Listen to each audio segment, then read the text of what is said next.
Bonjour à tous et bienvenue pour ce débrief des huitièmes de finale. Retour de la Ligue des Champions avec plusieurs enseignements.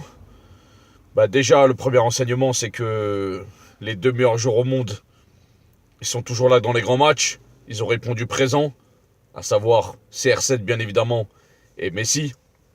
CR7 parce que un mec qui annonce la veille d'un match que ça va être une soirée magique, qu'il va y avoir une remontada, qui le fait et qui met un triplé, qui qualifie son équipe, c'est pas un grand joueur, je sais pas ce que c'est.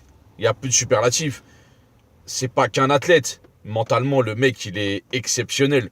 Il arrive à transcender ça à toute son équipe et même aux supporters. Ils étaient en transe. Donc rien que pour ça, CR7, c'est une machine de guerre. C'est Monsieur Ligue des Champions.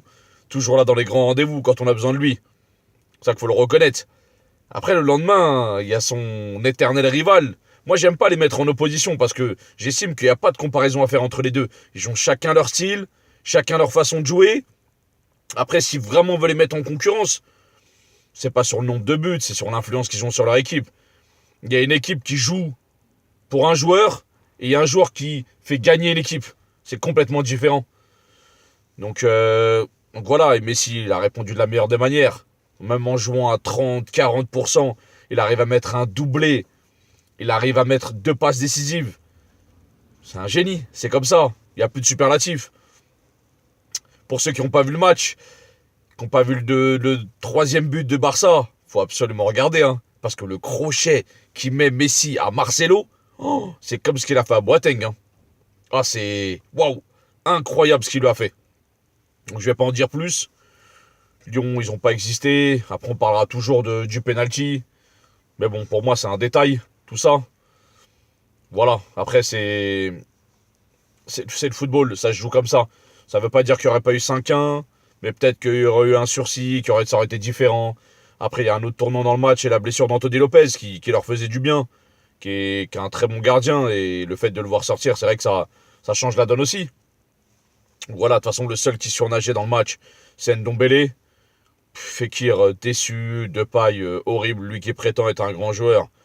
Franchement, ce jour-là, il n'était pas là. Donc Barça au-dessus du lot, un bon petit Coutinho de retour, Arthur qui règne au milieu de terrain, Suarez qui a fait du Suarez dans les grands matchs, à harceler, à être vicieux. Donc voilà, derrière c'était solide. Ils ont concédé très peu d'occasions et qualification logique du Barça. Dans l'autre match, Liverpool, exceptionnel ce qu'ils ont été faire à l'Allianz Arena. Sortir le Bayern comme ça, avec un Sadio Mané de folie. C'est bien pour Liverpool. J'étais persuadé qu'ils allaient jouer que la Première Ligue, qu'ils allaient délaisser un petit peu la Ligue des Champions, mais non, ils sont sur les deux compétitions, ils jouent à fond, ça passe ou ça casse. J'aime bien cette mentalité. C'est Jürgen Klopp qui l'a instauré, ça me va, j'aime bien. Un gros Van Dijk, meilleur défenseur du monde actuellement. Celui qui me dit le contraire, c'est un menteur. Il est ultra fort défensivement, il marque des buts importants. Non, c'est une machine.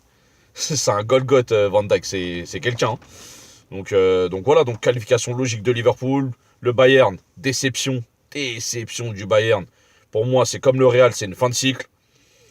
Faut tout reconstruire, changement de coach, mercato où il faut recruter parce qu'ils ont de l'argent à gogo, à foison. Donc va falloir renouveler tout ça parce que même les cadres, pas présents du tout. Maintenant, j'ai compris Joachim Löw, pourquoi il a pas pris Hummels. Hummels, ça la ramasse totale. Boateng, c'est plus qu'il est. À part Kimmich et Alaba sur les côtés, je vois pas trop ce qu'il y a à garder. Thiago Alcantara et Javi Martinez qui ont fait un bon travail au milieu de terrain, mais devant, Ribéry, de toute façon, il l'a annoncé, il part en fin de saison. Robben aussi, il va falloir changer un peu tout ça. Et Lewandowski, toujours pas là dans les grands matchs. Je l'ai dit, je me répète. C'est comme ça.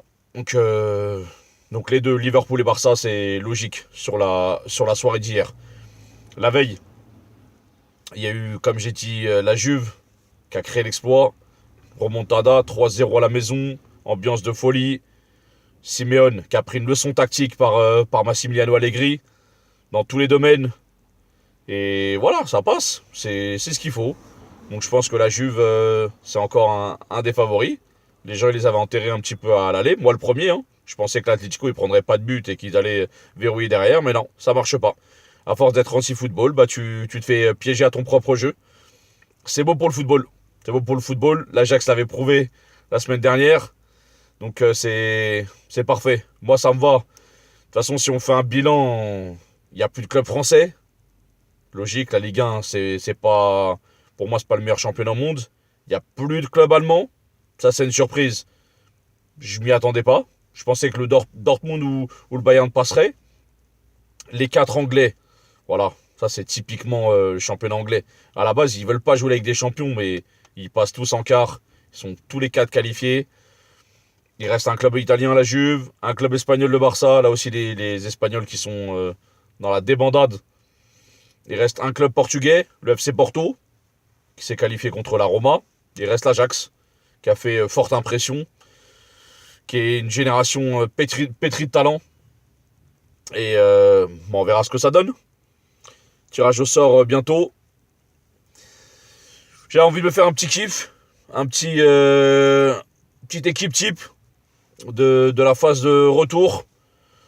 Bon, dans les buts, je voulais mettre De Gea, même si Ter Stegen aurait mérité parce que c'est voilà, c'est un mur et qu'il apporte de la sérénité.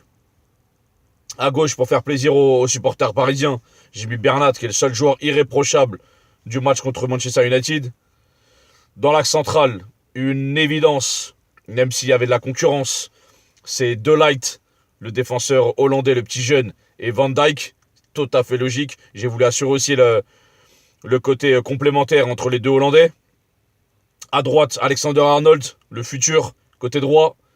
En défense centrale, j'aurais pu mettre Chiellini, qui fait un gros match. La défense centrale, Chiellini-Bonucci, j'aurais pu la mettre. C'est en concurrence. Ce sera peut-être pour la prochaine fois. Au milieu de terrain, bien évidemment, Frenkie de Jong, qui a régné sur le milieu de terrain. Comme Pjanic aussi, que je suis obligé de mettre, qui a fait du mal au milieu de terrain de l'Atlético, qui les a piétinés dans tous les domaines. Et devant, les 4, pour moi, c'est les 4 meilleurs joueurs de la phase retour. Tadic en 10, Messi à droite, CR7 en 9, et à gauche, Sadio Mané. Voilà, c'est ceux qui ont fait la différence, ceux qui ont qualifié leur équipe, qui est au-dessus du lot. Qui sont, voilà, il n'y a rien à dire. On attend le tirage au sort avec impatience. J'espère que le tirage, parce qu'il y a le tirage des quarts et des demi-finales en même temps, j'espère que ça nous donnera des beaux matchs. Ce sera sûr.